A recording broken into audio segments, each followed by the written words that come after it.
Hey, you guys. It's your girl, Elyse Nicole with Mama's Cocktail Hour. And this is At Home with Elyse. I am so excited because I have the ladies of New Jersey Locals and Keller Williams Ocean Living with us today. You guys, please, in our virtual world, please help me welcome Christina Rouzaire and Nadya Russov. This is where in the imaginary world there will be some clapping. Everybody say hi, everybody getting excited. But because it's YouTube Live and I'm here with you, that'll just be me for now.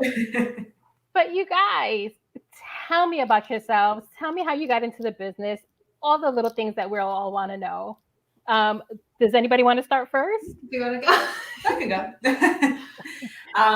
My name is Nadya, and I have been virtually in the business of homes, I would say, for quite a while, maybe like a little bit less than 10 years. I started as an interior designer, and that's how me and Christina actually met. And both of us are interior designers, and then I transitioned kind of into kitchen design. I was with a high-end kitchen designer for the past 5 years. And then, we both very often talked about, why don't we do real estate? We're so close to the field anyways. We know the ins and outs on one side. Why don't we do the other side? So when the pandemic hit, I was like, Christina, this is the perfect opportunity. Let's get in, let's go to school, let's learn everything that we need to know, and let's try it out. And I am so excited. I'm so happy that I did it because I never want to look back. Really? That's amazing because I feel like, I don't know that at least from what I see in TV. Oh, that's a other different conversation. That's a whole other different conversation. I'm pretty sure at some point during this live we'll mention it. But typically, I feel like normally it's the opposite way. People start out in real estate and then venture out towards design and staging and everything else. Yeah, it has been a little bit of an opposite. I have to agree, but I feel like that gives us an extra edge almost. I agree. Yeah, I agree. Christina, was it the same way for you? Well, you guys obviously have been in design for a while. Yeah, so I've been in the design industry for a little over 10 years, like about the same as you, because we met in 2011, 2012. Yeah. And this was always like a plan of mine to, transition into real estate and possibly do both. I don't really have time to do design anymore these days, but just knowing about the trend and being able to help someone who moves, like imagine how they can transform the space. We have a lot of clients that are interested in like flipping homes or investors or things like that. So that's also helpful. But yeah, I was perfect. I just felt like this is where I was meant to be. So I'm so happy. I mean, you guys, in case none of you have seen her on my timeline before, Christina actually helped me buy my home. And she just recently started real estate. And hell, I would have never thought that was the case. Your comment, you're like, wait, what? I was like, wait. Like, really? Like, you've only been in this for a year? I mean, I've been investing in real estate for years. So I've definitely been like aware of everything. I just didn't actually get my license for a year. So that kind of also, it's like being aware of things. I didn't just kind of walk into this blind. Right. This like going back to school was rough. I'll tell you that. Like since it's been so many years since I was in school, I was like, oh my God, like I'm not a test taker. Nadya is such a good studier. She made like index cards. She's so mean. She like sent me like copies of them. I'm like, I can't. It was fun studying together, I'll tell you. I just like to like learn as I go, make mistakes, figure it out, and she like knows everything before. We're like such opposites. It's funny because I went and I got my New York real estate license, and I was unfortunately never able to put it into play. Mm-hmm. But me going into like the same thing with you, I that was maybe like the first time I had been in school or in a school setting in forever. So I was like, holy crap, how am I going to pass this test?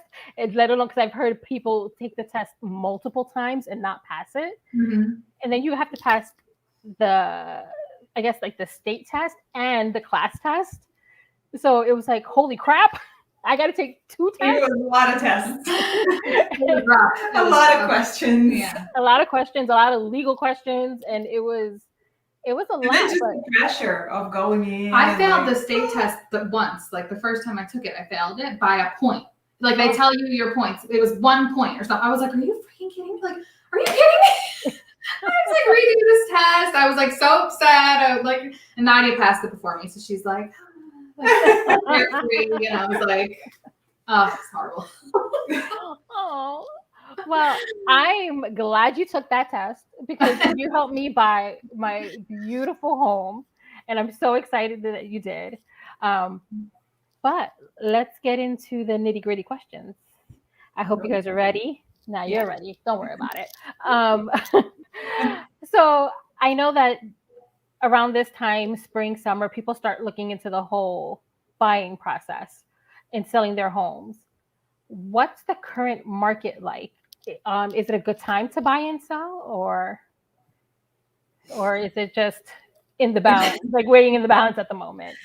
It's definitely a good time for both selling and buying. Okay. Selling, I mean, I think everybody by now knows that it's a seller's market, and you know, if you have a house to sell, this is the time to capitalize on, you know, the amount of buyers that are flocking to essentially everything that's on the market right now. Mm-hmm. For the buyers, though, you know, it's a little bit more challenging, but it's also an amazing time to take advantage of the low interest rates. The experts say they're not going to stay, you know, that low much longer. By the second quarter, there's a prediction from Fannie Mae and a few other agencies that by the second quarter of 2022, which is less than a year from now, it's going to jump to about 3.58. You know, wow, around. So now it's like a great time to high take advantage 2s, of that. low 3s. Yeah. So it's a pretty big difference in a short period of time. I think like people are afraid to sell because they're like, I don't want to become a buyer. Like I'm going to be homeless. What am I going to do? But there's something called a relocation clause, which basically allows us to sell your house only if and when you find a property to move into.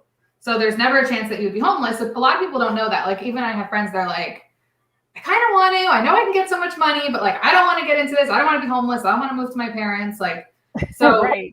Yeah. So that's a huge thing to like be aware of, that you can sell your house and still, you know, have time to find something to move into. So we see a lot of that for sure. I think that makes it a lot easier for people to be comfortable selling right now. And buying more relaxed. Yeah. Buying, because the interest rates are low, there's a lot of competition, but I find that it's starting to slow down. Yeah, Okay. Yeah. Same here. I know that buyers are starting to be a little more, you know, into it again. For a little bit during like the last month of the summer, it was like really slowing down with the buyers. But now I see more of them reaching out again and looking again. So it's picking up. Mm-hmm. I'm wondering. I know that things, at least for me, were a little different when it came to COVID. Is there anything that buyers should expect because things are so different now, because of everything that's going on with COVID? That is the process going to be any different? Not really. I don't think anything is different in terms of buying and selling. I mean, precautions obviously are still there, but no, I don't want to say that.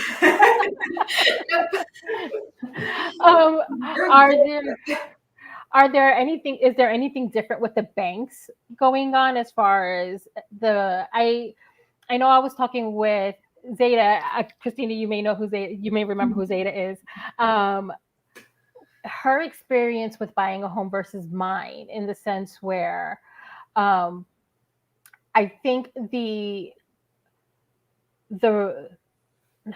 probably not the interest rate. I'm trying to remember the actual rate, but the amount in which you had to put down was more than what she would have had to put down because of COVID. The rates are a little different. In the beginning, I believe there were banks were making it a little more strict to get a loan, but now you can get a loan as a first-time home buyer with like 3% down. So it's back to where it was before. I think everything is kind of getting back to normal, the normal that we knew before COVID. Oh, well, that's good. At least. Yeah. I think it's another thing people are not really aware of. Like I even have like some people are reaching out to me and they're like, oh my gosh, I want to move. I want to buy a house, but I don't have a lot to put down. I'm like, you only need 3%. If you're a first-time home buyer, and if you're not a first-time home buyer in general, it's 5%. So you don't need 20% or, there may be different circumstances and different situations, right, but depending on the credit. That's why speaking to a lender is very, very important. A lot of first-time home buyers also think that they're going to hold off and it's okay, we're gonna wait, we're gonna test the waters, and then we're gonna talk to the lender. But in this market, the minute I speak to a new client, I advise them that speaking to a lender is imperative. First of all, to know what your buying power is very important. You can have a number in your mind all you want, but it may be a lot bigger than you think. Or you might need to move some stuff around, to make it what you want. So, there's so much great advice that you can get from the lenders that it's very, very important. And the lender kind of helps you figure out what your monthly payment would be. And like maybe you can afford $800,000, but you want your monthly payment to stay at a certain number. So they do the math for you and they kind of say, okay, if this is what you want your monthly payment to be, then cap it here. Right. It helps us because sometimes we're like walking blind. Someone has this like very high budget, but then when it gets down to it, like calculating the numbers, they're like, no. And then we have to like go back. So that's always the first step is talk to the lender, kind of figure out where you're comfortable. So it's not just like what you can afford. Sometimes they don't want to go to their max, Yeah. So. And it's always best to figure that out before the buyer falls in love with the house. And then bam, something is out of reach or. Yeah.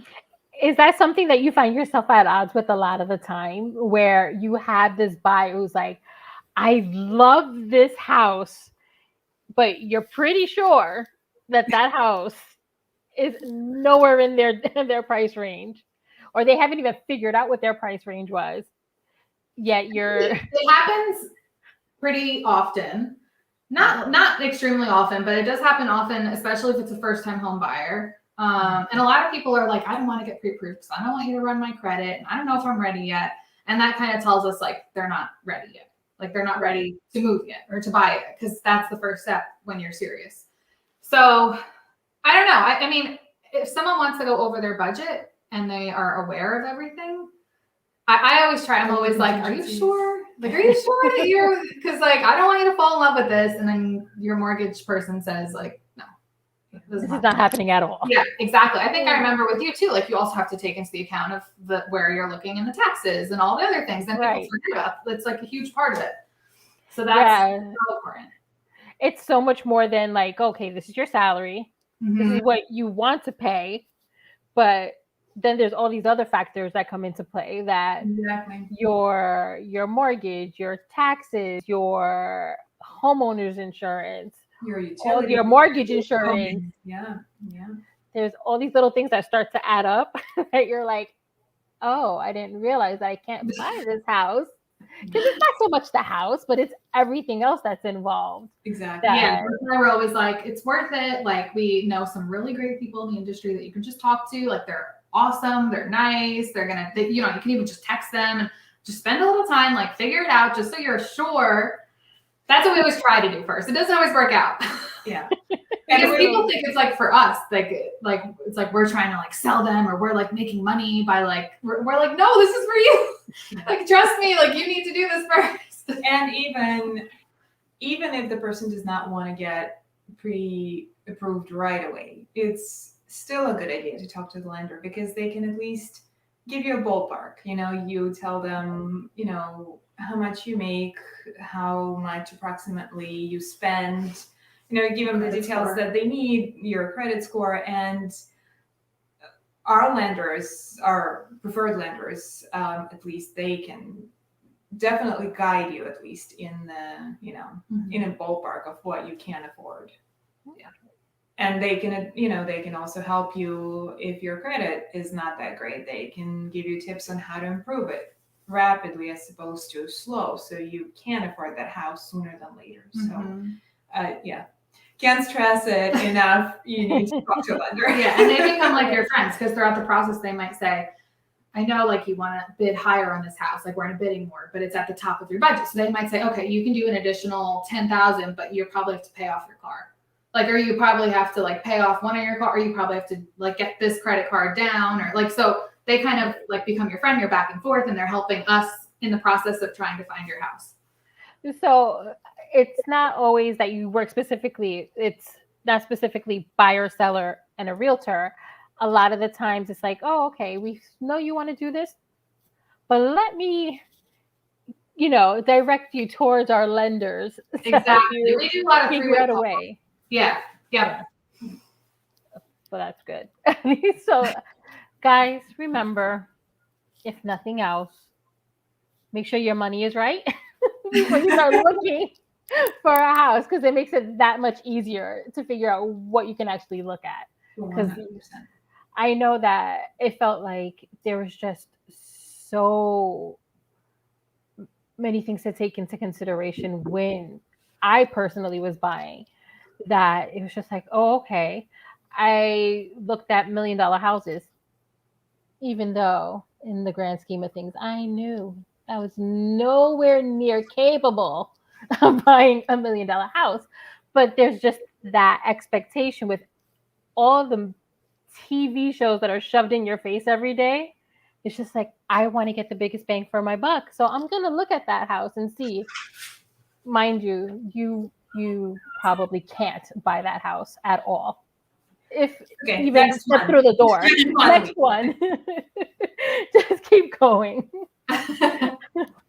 But what are some things that sellers should consider when getting ready to sell their homes? Oh, I'm sorry, my dog just ran in here and made like a earthquake. There's always something that's happening. You're like knock down the desk. We're like, don't worry. If it's not a dog, it's a cat, it's a baby, it's somebody. It's something that's always happening on the opposite side. what did you say? I don't know. As far as like, what are some things that sellers should consider when getting ready to sell their homes? Is there anything that they should be aware of that buyers are looking for so that they can optimize their selling power? I think it's very dependent on a case-to-case basis. I think for this question, it's like really just take the advice of your realtor, because I mean, obviously, if you have a realtor with a design background, that's a little more helpful. Yes. So, but because it depends, because like for one client, you might say repaint the interior of your house to sell it. Repaint it so it's fresh, but maybe you don't need that. I would say the most important tip I would give if you're thinking about selling is curb appeal. Okay. So I think that's huge. I mean, repainting the front door, repainting the shutters, and just pulling all the weeds and making the outside look really nice, because that's like their first impression. I have clients that literally they'll walk up, and before we even walk in, they're like, nope, and we leave. Like, wow. That I think is huge. And it's so easy. You can do like just a couple of little things, put some fresh like flowers and plants or whatever. I would say that's my biggest tip. Yeah. I would like to weigh in and say you should definitely listen to your realtor, because there are a lot of instances where people want to sell, and of course it's their house, it's like, it's their livelihood, and they know it's worth so much, especially in this market, and they want to price it here, but the realtor advises them, we should price it here. And there may be a little bit of a miscommunication as to why, but the why is that you want to attract the most amount of people to create that bidding war that you're looking for to get the maximum for your house.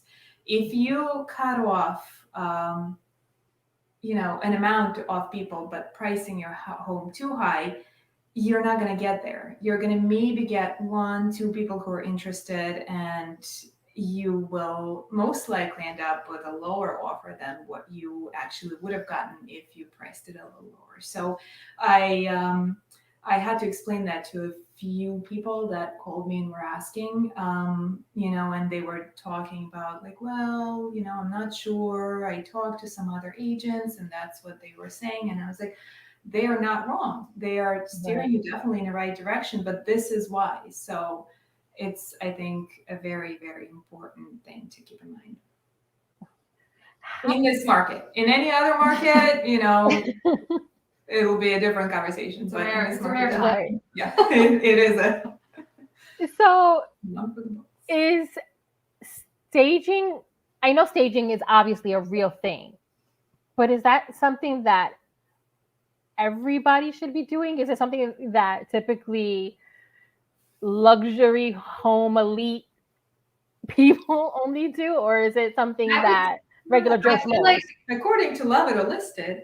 I feel like in terms of staging, it doesn't have to mean that we're bringing in a warehouse of furniture. Staging could also be like destaging almost. Like if like it's hard for people to not take it personally. Like when we walk in your living room, we're like, that has to go, that has to go, that like it's just gotta go. Like it's like the personal things and like the dog beds everywhere. And I mean, and I'm one of them.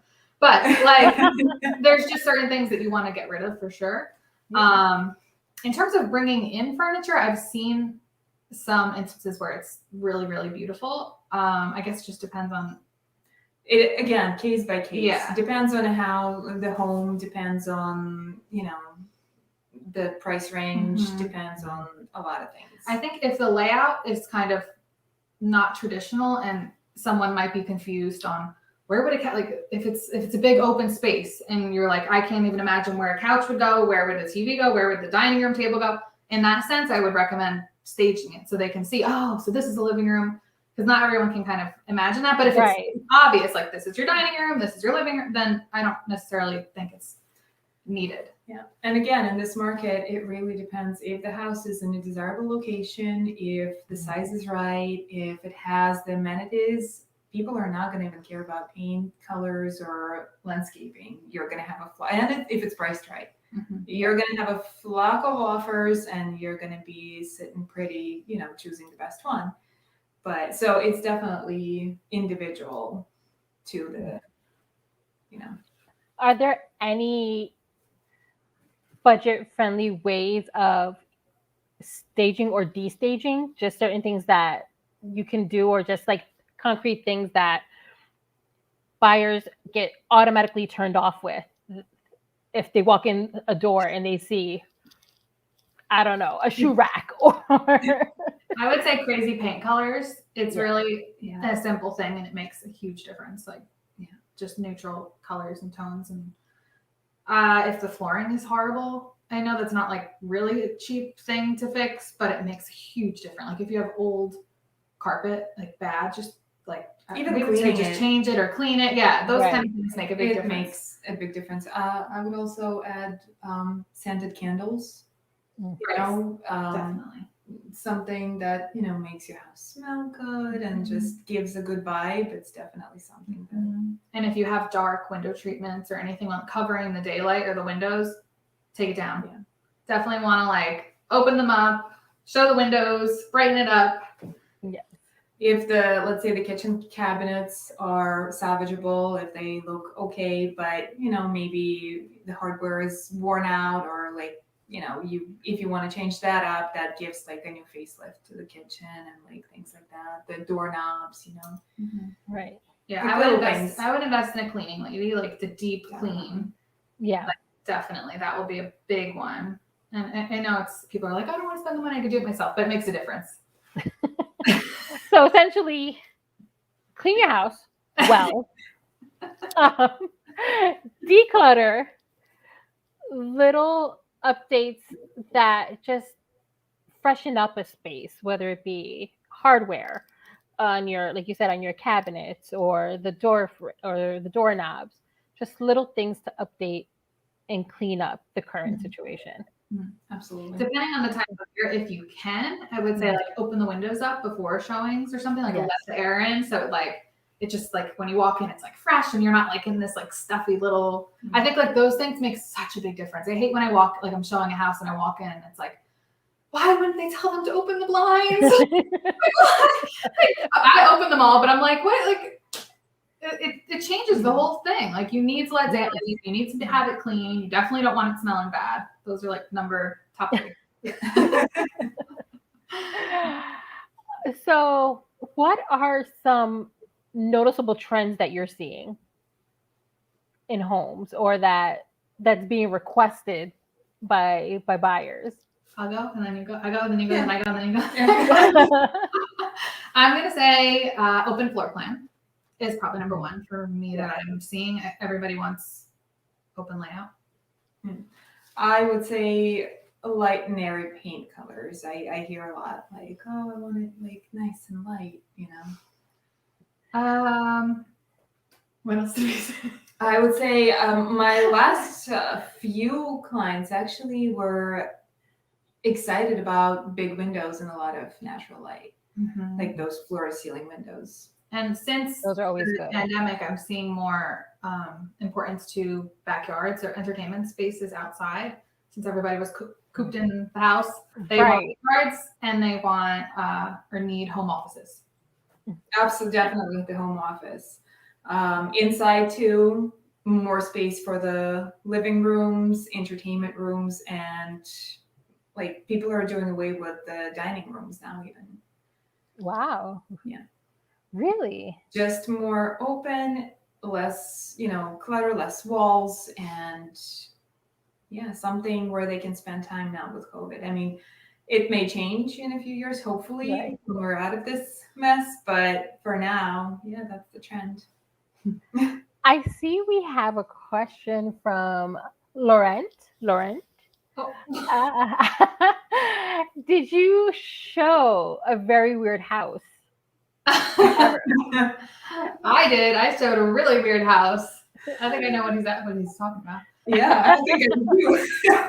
I showed a house, I guess it was a couple months ago, and it used to be an insane asylum, I swear. It was like, I called the listing agent after and I was like, what is the deal with this? Like, this was crazy. It was run down. There was no electricity. It was like just an estate sale or something. And it was like 12 bedrooms, just completely like there was dead animals in it. And it was pouring raining. And it was just, the lightning was missing. It was so scary. I had my iPhone like flashlight and I'm like, I don't even want to take another step. I don't know what's going on. The windows had like the metal like bars. Yeah. To like keep you like in each room. It was insane. Like the ceiling was collapsed in a certain like area. It was I got a call from Christina after the showing, and honestly, I was like, whoa, are you okay? Like, you don't even sound like you. I called and I was like, you're not going to believe what just And this was in Jersey. What neighborhood? Should I stay away? That was in Millstone. That's the weird thing. It was in a great neighborhood. Yeah. It was just, it's like, it was a lot of, I want to say it was over an acre of land, and it was just this rundown property. Like an amazing opportunity for someone to like flip it, but it was just, I was like, I wasn't prepared for it. I'm like wearing like heels and like a dress, and I'm like, it's like raining. It was crazy. That was one of them. I've had a couple. I had a couple where there was like a homeless person living in there, and it was like, yeah. And then you had that one where at the beach, one of the beach homes, that there was a party going on. Remember? Oh, they wouldn't let me in. Yeah. Yeah. I tried to show a house in Belmar, and there were summer rentals, and they were like, the girls were like naked, and there's a drunk guy, and I was with family, like little kids, and they were like, what's going on? We didn't know that there was someone coming here. And I was like, I'm so sorry. I was like, I just talked to the listing agent on my way here. She said she knew that we were coming, and they were like, this is ridiculous. And yeah, there's definitely. Well, alrighty. There's a lot backstage that is quite interesting. Never the same day. No. Did you need a little blessing afterwards? After the first house, felt like you brought I just was like, was that real life? And then my clients were considered like they for a while they were like, this could be so great, this could be so amazing, and I was like, oh my god, I don't want to go back. Which is, I mean, if you completely knock it down and rebuild, it is an amazing. It wasn't just the house, like the feeling of it was like the energy. That's like, what I'm saying. Like completely level it down. It probably needed a poltergeist or an exorcism, but I probably won't be in that neighborhood for a very long time now. It's actually that house in particular is up the street from my parents' house. Coincidentally, Oh. like right near my parents' house. So now whenever I drive past, like I didn't even notice because it was all run down. There's like trees. And now when I drive past, I'm like, I know what's there. I don't want to go.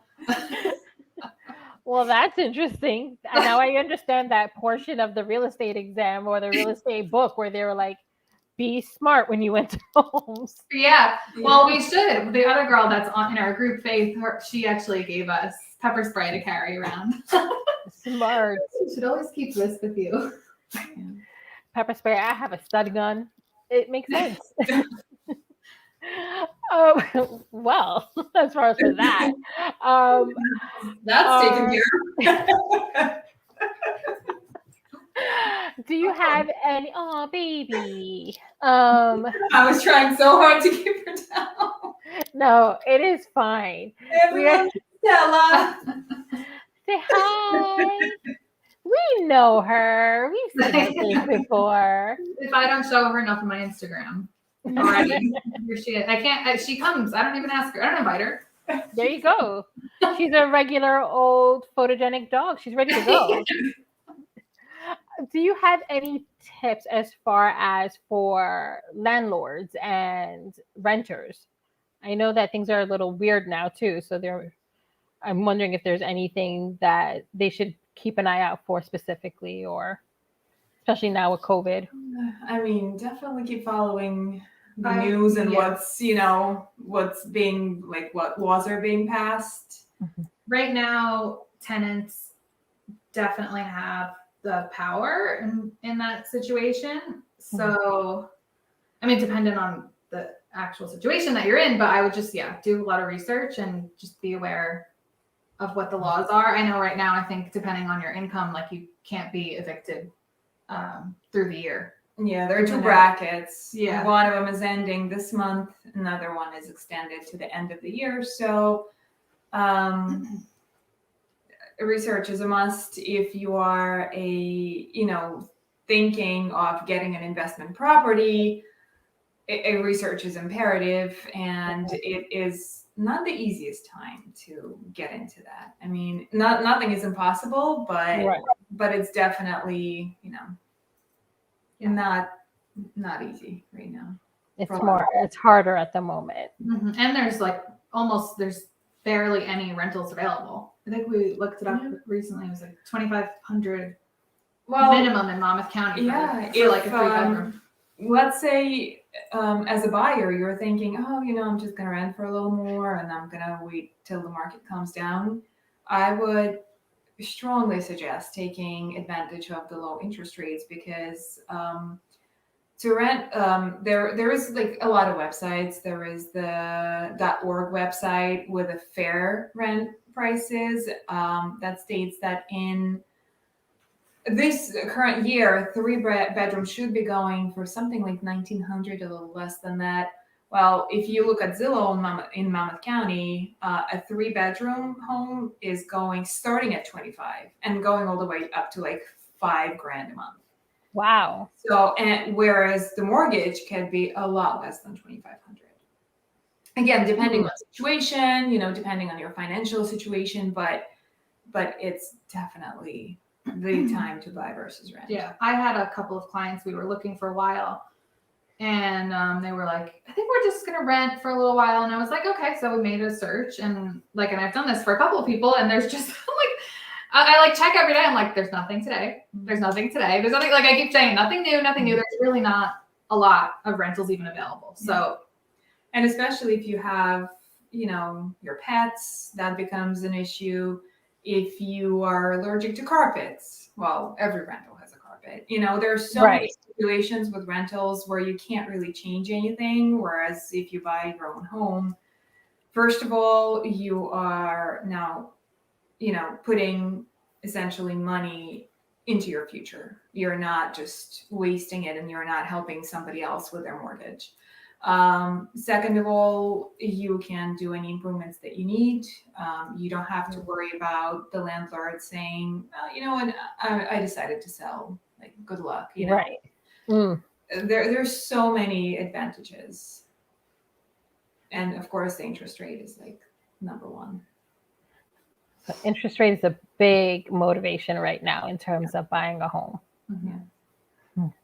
How do you guys feel about the vacation home industry as far as people investing in buying vacation homes? Do you feel like it's ramping back up again, or is it something? Yeah, I think it's very busy right now. I have a lot of clients right now that live in New York or in northern New Jersey that are looking to buy here in like hopes of in the future renting it out for summer rental. So if you're looking to do something like that and buy a property, we could do research and check kind of what you might be able to rent it out for, even like for the summer, for the month, for the week, just so you can kind of get an idea in your head of the income that you can produce.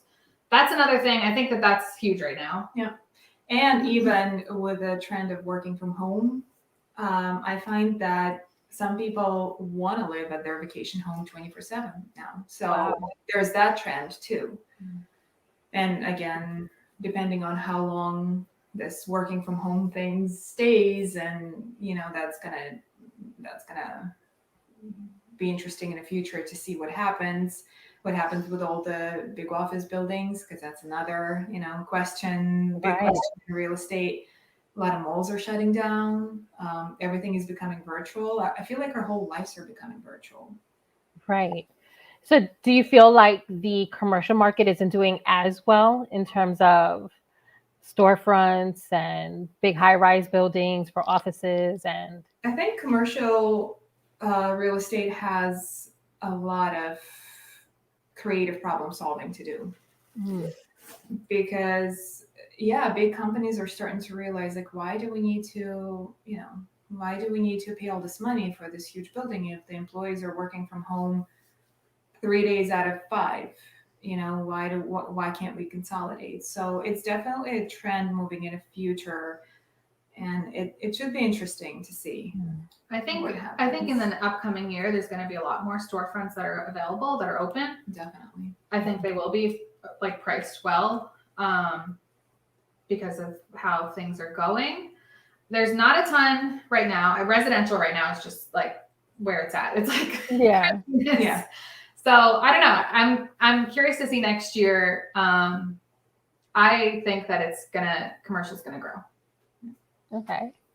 Because I know a lot of companies like Amazon, you know, the big giants, I think they see the opportunity right now to get in and get the spots that are like hot spots, you know. So because I know I actually was driving with my friend and we live in Monmouth County. We live basically right off of 36 on the highway. And we noticed so many storefronts that are vacant, so many properties that are vacant.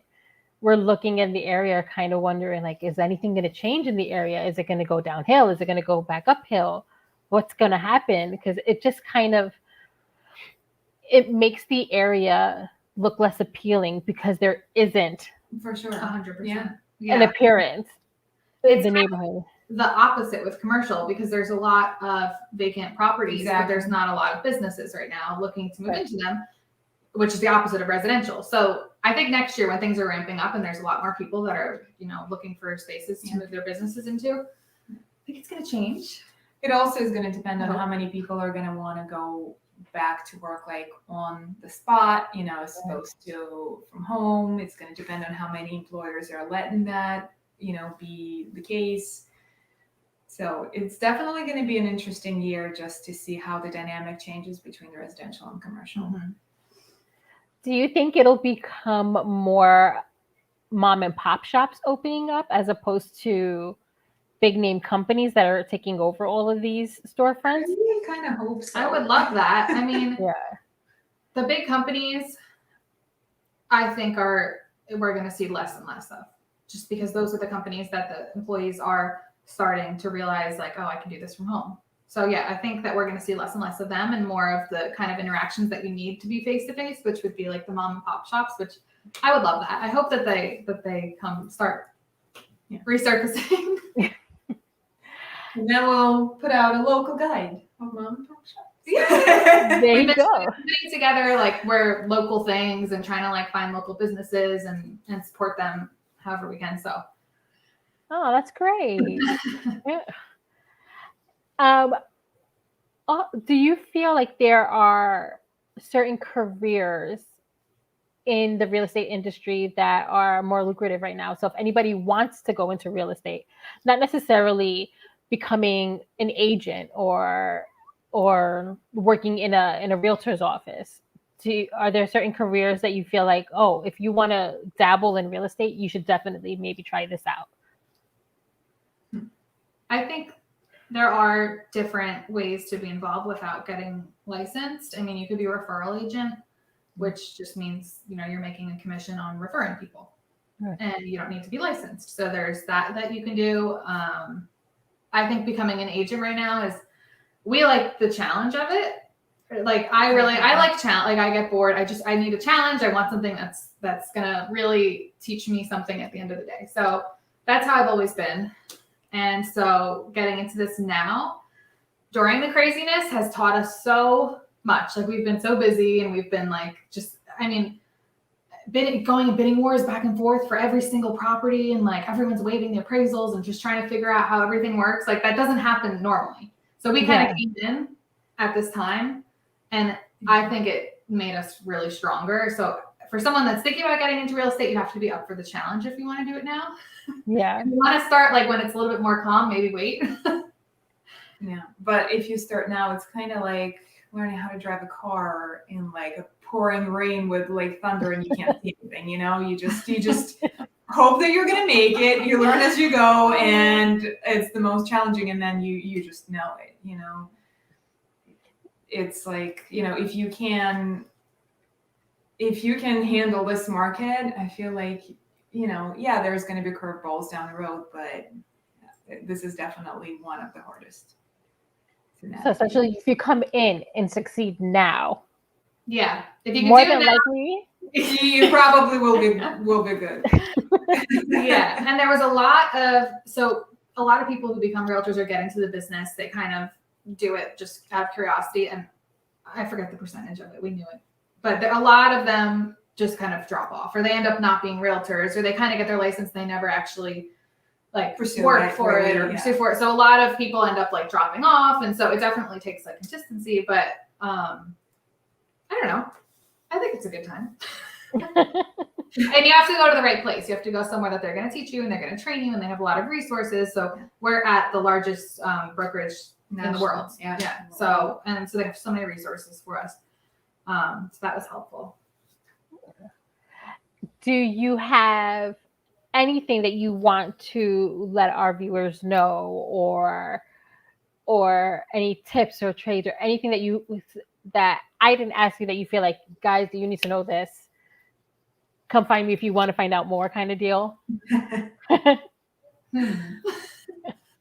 Well, I think we covered a lot of them in the beginning, but if you are thinking of selling, but you're not sure, this is definitely the time, for sure, 100%. If you're not sure where to go, hiring a good agent is going to take care of that. We'll help you, we'll guide you, we'll find you your next new dream home. If you're buying, don't get discouraged. It may take you 5, 6 offers before you get to the 7th and it gets accepted. Unfortunately, that's the market right now. But the consistency of it, the looking and the putting in the offers will eventually get you the home. So definitely don't get discouraged. That was good. That was a great speech. I think a lot of people, if you're like considering looking for a rental property or whatever it is, don't be like afraid to just reach out to someone, whether it's us or someone else or whatever, and just kind of talk about the situation and what's going on, because we're happy to help. And like, we're happy to even just have a conversation, even if it's casual and you're not like looking right now. So yeah. That's as good as your speech. Ladies, Thank you so much for coming on today. I appreciate you giving us all this information because God knows I started out basically knowing nothing. So the fact that I was able to hopefully help somebody else know and understand what it is that they can do or what to expect just makes it that much better. But let everybody know your contact information, your Instagram handles, any way that they can get in contact with you should they choose to buy or sell with you ladies. Sure. Go. You can definitely text me or call me or message me on Instagram or whatever, and I can help you with whatever you guys need, or even if you have questions or however, with design too.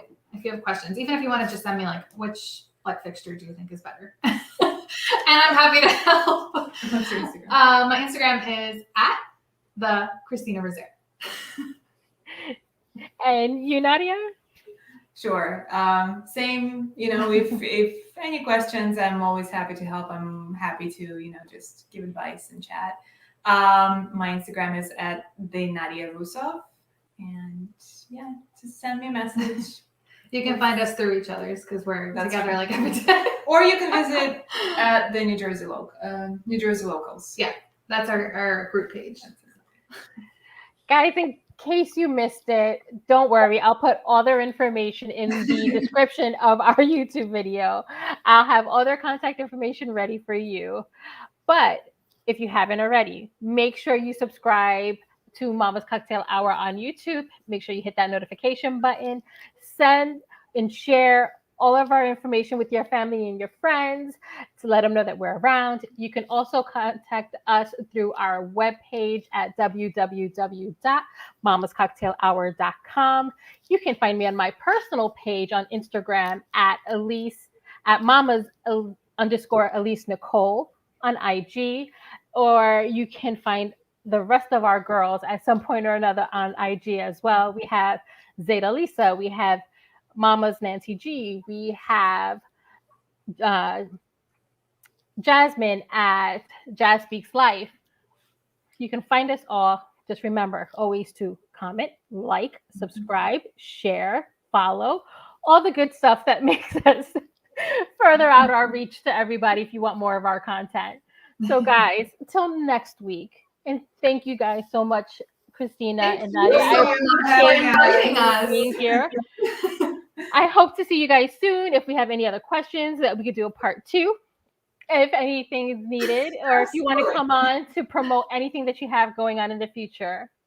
But until then, see you next time, you guys. Bye. Bye. Thank you. You're welcome. Thank you. Still, you famous?